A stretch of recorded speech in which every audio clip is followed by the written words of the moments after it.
హరిహర వీరమల్లు 2025లో వస్తున్న first very big budget Telugu movie back to back 9 times postpone అవుతూ ఇప్పుడు 24థ్ జులైకి రిలీజ్ అవ్వడానికి సిద్ధంగా ఉంది. అయితే మూవీ అనౌన్స్‌మెంట్ అప్పుడు ట్రూ స్టోరీస్‌ని బేస్ చేసుకొని తీస్తున్న మూవీ అని టాక్ వచ్చింది. కానీ ఇప్పుడైతే ఇది కంప్లీట్‌లీ ఫిక్షనల్ స్టోరీ.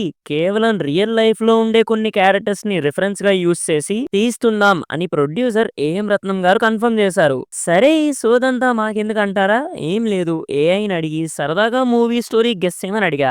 ఒక్కొక్క ఆన్సర్ ఇచ్చింది. సో చాట్ జీపీటీ అండ్ జెమినీని కన్సిడరేషన్‌లోకి తీసుకొని వాటి స్టోరీకి మా ఇమాజినేషన్‌ని లైట్‌గా యాడ్ చేసి స్టోరీని గెస్ చేసాం. మూవీ స్టోరీ ఇలానే ఉంటుందని చెప్పలేం. జస్ట్ ఎ స్మాల్ గెస్ అంతే. సరే ఇప్పటికే బాగా లాగ్ అయింది. వైసోలెట్ మామ. ఇంకా మొదలు పెడదామా? హాయ్, హలో, నమస్తే and welcome to news 3 people. అది 17వ శతాబ్దం. హిందూగా బ్రతకాలి అంటే పన్ను కట్టాల్సిందే అన్న రోజులవి. నవాబుల అరాచకాలు విపరీతంగా పెరిగిపోతున్న రోజులు. అలాంటి కొన్ని పరిస్థితుల వల్ల ఒక తల్లి తన బిడ్డని కాపాడటం కోసం తన బిడ్డని ఒక శివాలయంలో దాచిపెట్టి వెళ్ళిపోతుంది. మరుసటి రోజు శివాలయం పూజారి గారు గుడి తెరిచి చూస్తే ఒక పిల్లవాడి ఏడుపు వినిపిస్తుంది. చూస్తే శివలింగం ముందు ఒక చంటి పిల్లాడు.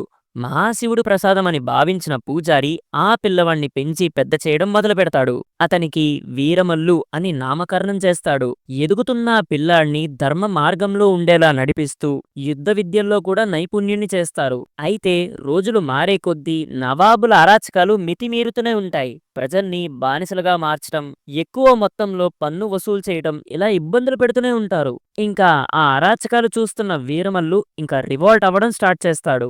నవాబులకి ఒక పెద్ద చిక్కులా మారతాడు. అయితే ఇది మాత్రమే కాకుండా నవాబులకి ఇంకొక పెద్ద సమస్య కూడా ఎదురవుతుంది. అది ఇంకా ముఖ్యమైనది. అదే మొఘల్ సామ్రాజ్యం. ఇంకొక వైపు ఔరంగజేబ్ నవాబుల సామ్రాజ్యాన్ని చేజిక్కించుకుంటూ ఉంటాడు. అది కాకుండా నవాబ్ దగ్గరున్న కోహినూర్ని కూడా దోచుకుంటారు. ఆ కోహినూర్ని తిరిగి తెచ్చే ప్రయత్నంలో నవాబ్ యొక్క తనయుడు కూడా మరణిస్తాడు. ఇలా 7గురు కోహినూర్ కోసం వెళ్లి మరణిస్తారు. ఇప్పుడు ఇలాంటి పరిస్థితుల్లో కోహినూర్ని చేజెక్కించుకోవాలంటే ఎదురులేని వీరుడు కావాలి. అప్పుడే నవాబ్ సలహాదారుడు వీరమల్లుని సజెస్ట్ చేస్తారు. వీరమల్లుని పిలిచి కోహినూర్ని తెచ్చిపెడితే జనానికి బానిస బ్రతుకుల నుంచి విముక్తి కలిగిస్తా అని మాటిస్తాడు నవాబ్. అందుకే నవాబిచ్చిన మాట వల్ల కోహినూర్ కోసం బయలుదేరతాడు మన వీరమల్లు. వీరమల్లుతో పాటు నవాబ్ గారి సహచరులు అలాగే వీరమల్లు స్నేహితులు కూడా వెళ్తారు.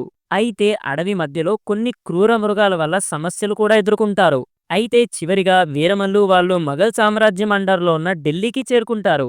అక్కడ కొన్ని కారణాల వల్ల వీరమల్లు కొన్ని చిక్కుల్లో ఇరుక్కుంటారు. అంతేకాకుండా ఔరంగజేబ్కి కూడా కోహినూర్ కోసం ఇంకొకరు బయలుదేరారు అన్న విషయం కూడా తెలుస్తుంది. కానీ ఔరంగజేబ్ వచ్చినవాడు ఏం చేస్తాడు, వాడు కూడా నా చేతుల్లోనే చస్తాడు కదా అనే పొగరుతో ఉంటాడు. కానీ వీరమల్లు కోహినూర్ దొంగతనం చేయడానికి ప్లాన్ చేసి అనుకున్నట్టే కోహినూర్ని దొంగతనం చేస్తాడు. కోహినూర్ దొంగతనం జరిగిందన్న విషయం తెలిసిన ఔరంగజేబ్కి తల కొట్టేసినట్టు అనిపిస్తుంది.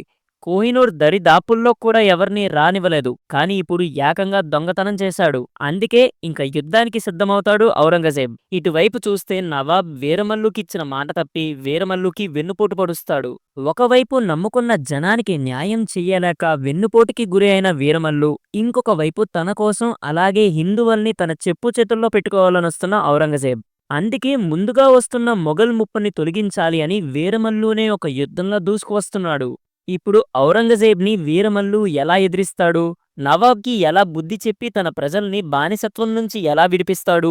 ఫైనల్గా ఏం జరుగుతుంది అని తెలియాలంటే పార్ట్ 2 కోసం ఎదురు చూడాల్సిందే. ఇందులో పంచమి రోల్ ఎక్కడ మామా అంటారా? అంటే ఇంటర్లింక్ చేయడానికి ట్రై చేశా కానీ సరిగ్గా కుదరలేదు. సో పంచమి రోల్ గురించి మనం సినిమా చూసే తెలుసుకోవాలింకా. అది మామా సంగతి. మేం ప్రిడిక్ట్ చేసిన ఈ హరిహర వీరమల్లు కథ మీకు నచ్చిందని అనుకుంటున్నా. మీకు నచ్చింది కదా అని చూసి వెళ్ళిపోకుండా ఈ వీడియోని లైక్ చేసి నీ ఫ్రెండ్స్ బ్యాచ్లో కానీ ఫ్యామిలీలో కానీ ఒక పవన్ కళ్యాణ్ డైహార్డ్ ఫ్యాన్ ఉంటారు. వాళ్ళకి ఈ వీడియోని షేర్ చేసి కొంచెం పుణ్యం కట్టుకోండి. అండ్ జూలై 24న హరిహర వీరమల్లు రివ్యూ ఇస్తాం. తప్పకుండా మన ఛానల్ని సబ్స్క్రైబ్ చేసుకొని బెల్ ఐకాన్ మీద క్లిక్ చేసి రెడీగా ఉండండి. అప్పటి వరకు టాటా అండ్ బై బై.